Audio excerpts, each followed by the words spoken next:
Hello, and welcome to another exciting edition of Hidden in the Universal Vault. I'm Ron, your host, and I have a little bit of a headache, but I managed to get past this movie, so yeah, my head's hurting a little bit. But you know what? Let's go forward with this review. So I thought we'd go ahead and jump back into the 1960s. Yes, we're taking a look at a 1960s musical. I very rarely cover musicals because there aren't a whole lot of Universal musicals or musicals that were Universal movies. But this is no exception, and I had to cover this because I was actually really curious. It was actually directed by a director that I have covered on the channel before. But this movie was it's based on a Tony Award winning play. This movie was released in 1967. And the movie stars Julie Andrews, Mary Tyler Moore, Carol Channing, along with James Fox, John Gavin, and Beatrice Lytle in her final film role, Thoroughly Modern Mille. Wow, that's a tongue twister right there. So this is a movie that Thoroughly Modern Mille. Again, as I said before, this was released in 1967. I was really curious about this because it was directed by George Roy Hill, a director I've covered on the channel, that being The Sting and Slapshot, two comedies that were released in the 1970s, both starring Paul Newman. But I really wanted to check this movie out because I never heard of this movie at all. And this is, like I said, musical. Sorry if there's a lot of sun. Like I said, it's pretty bright out right now, so I do apologize if it is that. So, this is a movie that's interesting because this is the third musical to star Julie Andrews, from Mary Poppins to Sound of Music, and now this. So, what's the movie about? So, let's talk about Thoroughly Modern Mille. I hope let me just move. I'm sorry if the glare. I don't know why the glare is like that. But anyways, I'll just be like that for now. Oh, I'm sorry. It's just unscripted. But anyways, the movie stars Julie Andrews. She plays Mille. She's a woman. This is set in the 1920s, I believe 1928. And Millie's just this average, ordinary woman. And she is trying to get herself back together. She meets up with another woman, Mary Tyler Moore, who portrays Miss Dorothy.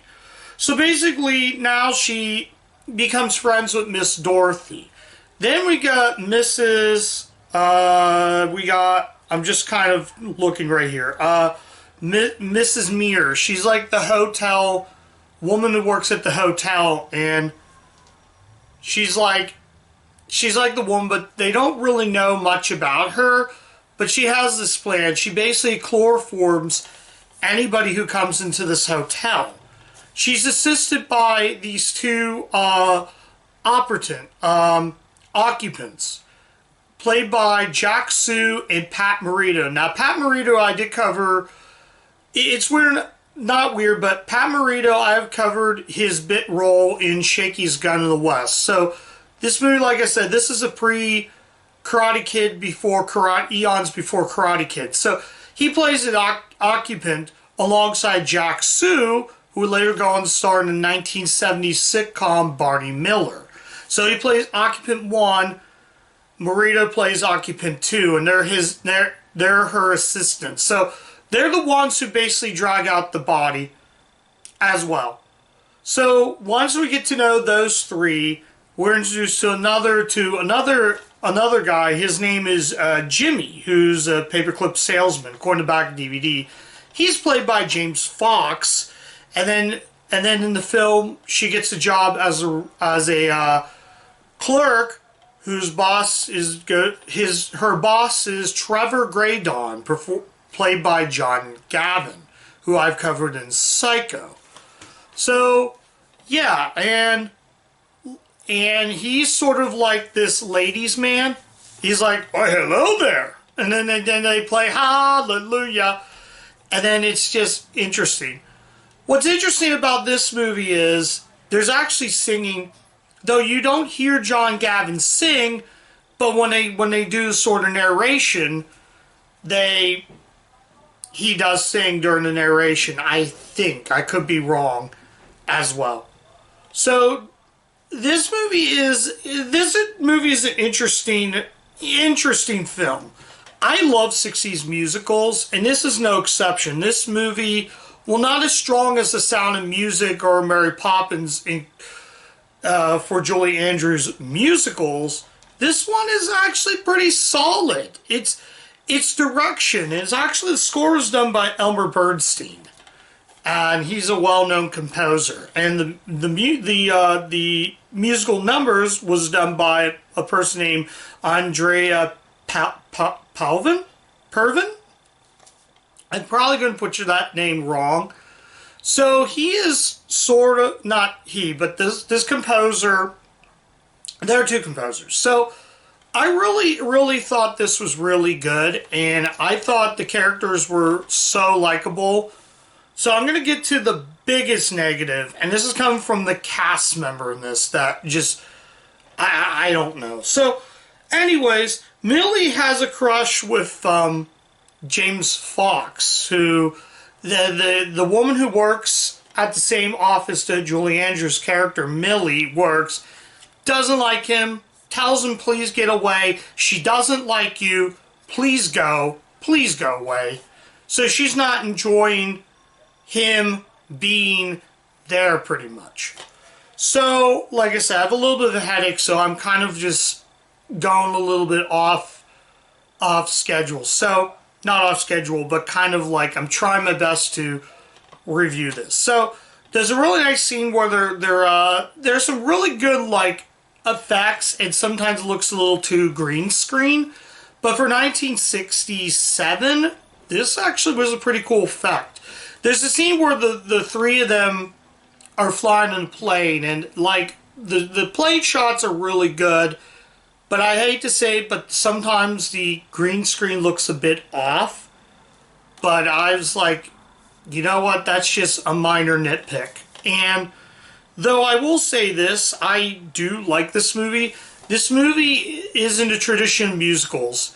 This movie sort of is a cross between a musical and a screwball comedy. It has some screwball comedy elements, but not enough to make it sort of a screwball comedy. But this is set in the 20s. There are a few scenes where they show text on the screen, which back in those days in the 1920s, this was before the era of the talkies.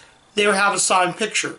So sometimes they'll do, I'll kind of demonstrate the best I can. They'll do this. They'll talk like that, and you can see, hi, how are you doing, on the screen. It's kind of like that at times, but I think it really works for what this is. The choreography is fantastic. I forgot how good. Julie Andrews, once again, top of her performance. Man, Julie Andrews as singer is great. I don't think this is her stronger singing, like I said, in Mary Poppins. I actually think out of all the musicals she could sing, I thought Sound of Music was great. Even when I watch clips on YouTube for a film called Victor Victoria, for a movie that came out in the 80s, can still sing. I was really shocked. And it's really good. James Fox is another one that sings one song, but he's really good. Like that opening song where they start dancing on the elevator to go down the elevator. Although I do like the two Ordnance. They're kind of fun. It's interesting, though, because Pat Morita doesn't have a single dialogue. In fact, Jack Sue is the only actor who plays the Ordnance that actually has dialogue. It's kind of cool to see. Like I said, this is a Karate Kid before Karate Kid. It's great to see Pat Morita. I didn't even know he was in this movie until the credits. Like, Mr. Miyagi's in this movie. That's cool. I thought it was really cool, though, to see if you want to see an actor like him. He was in Shakey's Gun and West, but he didn't have any dialogue in that as well. He's basically that same character. So near the end of it, it's really good.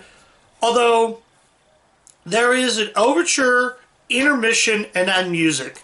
back in those days, like early 60s musicals like West Side Story, they would have overture, intermission, and the exit music. Overture means like you hear music before the movie starts. I had to kind of fast forward for that because I wanted to get straight to the movie, so I had some time. And there is an intermission. Basically, back in those days, musicals would have intermissions. So basically, people wanted to go out to the lobby to get more popcorn, go use the bathroom. This is the This is the old age of a lot of movies, even not Technicolor musicals. Mad World would have that same thing. They would have overtures, intermission music, and the exit music. So all those are intact. And that's what I really think this is good. And some of it, like I said, sometimes a little too green screen, but that's not really a big issue. My big issue, I want to talk about the cast member of there's a character named Muzzy who's played by Carol Channing. I'm going to get this out of the way. The only negative with this film is Carol Channing. Wow, that is like the worst thing I've ever seen. Carol Channing's character in this is not bad, but when she's singing, she just drives me nuts. It's like, I have a hard time. Like, I don't want to say I didn't watch enough Carol Channing, but her singing is just really, really bad. It's like nails in a chalkboard, basically. Everybody else is great. Like, near the end of the movie, there's a really big fight scene. The climax in this is really good. I do think John Gavin as Trevor Graydon, he is really good in this. I thought, honestly, I love the fact singing Baby Face. You got such a beautiful baby face. If you remember sitcom Married with Children, they sing that song. I didn't even know it was even in this movie. But regardless, I think the movie is good. It has a very 20s feel. Like, it's part screwball comedy, part musical, part silent film. So it has all three elements into one film. And the acting, like I said, is really, really solid. Except when Carol Channing sings, it's pretty bad. It is really, really, really, really bad. I thought it wasn't, but it was just, wow.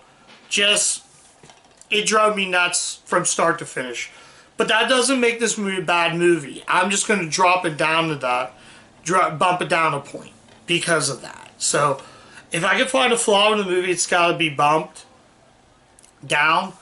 But I think it's very solid. Oh, the scene where James Fox is dressed up as a woman is kind of funny. But the climax now is really good. It starts slow, but eventually picks it up. Eventually does pick it up. It does eventually pick up some steam. So, this movie is really good. I think I didn't mention everything. I'm probably missing some things, but yeah. I'm just gonna say right now, this is a near masterpiece. This is a near masterpiece that I can highly recommend. If you like me and you like old musicals, if you like musicals in general, or especially classic musicals from the 60s, this movie is very solid. Though, like I said, there are only a few songs in this movie, but it's not like can drive you nuts or anything, except when Carol Channing sings, that's when it becomes nails in a chalkboard. It just, I don't know, she just drives me nuts with her singing. I really thought, but I did like the character. I think the character is really good. I think James Fox is incredible. The whole cast is great.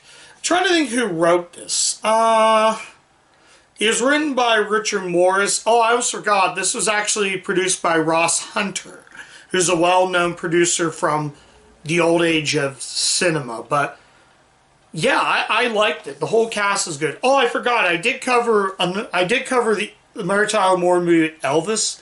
I can't think of Change of Habit. That was the other one I covered with Mary Tyler Moore in it. But still, regardless, this movie is a near masterpiece that it might qualify on my best list near the end of the year. I have to have some old movie on the list, and it's great to see. It's really good to see John Gavin. I thought he was really good in this movie. The climax is really good. Everything about it. Some of the effects in this are actually pretty good, as I said. Like when they're flying, those are practical effects. The scene where Mrs. Mears injects something in the apple, and you can see that the apple turned really bad. That's a pretty cool effect. But yeah, I think I'm going to stop there right now. I think, is there anything else I could say about this movie? I've been holding this case a lot, so I'm going to put it down right now. I'm trying to think of anything else, but no, I don't think it is. So yeah, I'm going to rate right now. I'm going to give Thoroughly Modern Millie a 4 out of 5. And the reason I gave it a 4 out of 5 is Carol Channing singing. That's it. That's the only reason why it's that score. If her singing was good, this would have easily got bumped up higher. But as it stands, I feel a 4 out of 5 is just the right number rating to give this movie. And I think this might be either on my best list or honorable mentions as well. We'll see where I put this on the list. But yeah. So yeah, that's my review of Thoroughly Modern Millie.